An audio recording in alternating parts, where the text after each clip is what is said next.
Hi hello friends, welcome to Tamil Nadu TV channel. நேயர்கள் அனைவருக்கும் அன்பு வணக்கங்கள். இப்போ பார்த்தீங்கன்னா பரபரப்பாக பேசி கொண்டிருக்கிற ஒரு விண்வெளி வீராங்கனையோட வரலாறை தான் நம்ம இப்போ பார்க்க போகிறோம். அவங்க யாருன்னு பார்த்தீங்கன்னா சுனிதா வில்லியம்ஸ். விண்வெளி வீராங்கனையாக விண்வெளிக்கு சென்று தமது தேசத்திற்கு பெருமை சேர்த்தவர் சுனிதா வில்லியம்ஸ். அமெரிக்கா விண்வெளி நிறுவனமான நாசாவால் 2006ஆம் ஆண்டு டிசம்பர் மாதம் 9ஆம் தேதி அவர் விண்வெளிக்கு சென்றார். அதற்காக அவர் மிகவும் கடினமாக உழைத்தார். இதன் மூலம் உலகெங்கிலும் உள்ள பெண்களுக்கு தங்கள் வாழ்க்கையில் வெற்றிக்காக மிகவும் போராடும் சுனிதா வில்லியம்ஸ் ஒரு உதாரணம் ஆகியுள்ளார். சுனிதா வில்லியம்ஸ் 1965ஆம் ஆண்டு செப்டம்பர் மாதம் 19ஆம் தேதி அன்று அமெரிக்காவில் ஓஹியோ மாகாணத்தில் அமைந்துள்ள யூக்ளிட் நகரில் பிறந்தார்.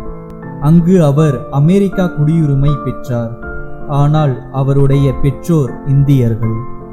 சுனிதா வில்லியம்ஸ் பூர்வீகமாக இந்தியர். அவர் பெற்றோர் இந்தியாவில் குஜராத் மாநிலத்தில் வசித்தனர். சுனிதா வில்லியம்ஸ் அமெரிக்காவில் பிறந்ததால் அவரது முழு கல்வியும் அமெரிக்காவில் நடந்தது. அவர் 1983ஆம் ஆண்டு மாசாசூசெட்டில் உயர்நிலை பள்ளி படிப்பை படித்தார். அதன் பிறகு 1967ஆம் ஆண்டு அமெரிக்கா கடற்படை அகாடமியில் இயற்பியல் பட்டத்தில் நல்ல மதிப்பெண்களுடன் பட்டம் பெற்றார்.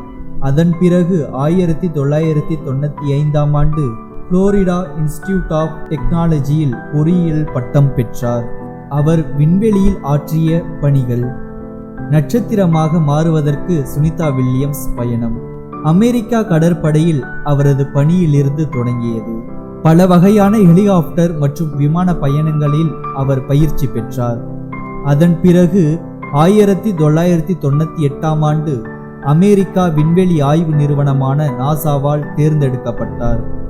அதன் பிறகு அவரது பயிற்சி தொடங்கியது. பின்னர் அவர் ஒரு விண்வெளி வீராங்கனை ஆனார்.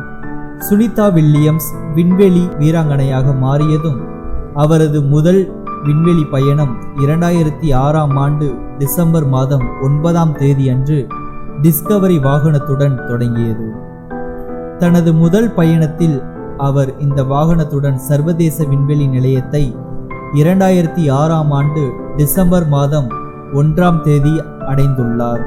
இந்த முதல் விண்வெளி பயணத்தின் போது சுனிதா வில்லியம்ஸ் 6 மாதங்கள் விண்வெளியில் தங்கியிருந்தார்.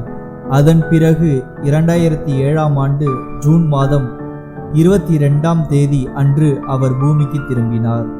அவரின் இந்த சாதனை பயணத்திற்கு பிறகு பல விருதுகளை பெற்றார்.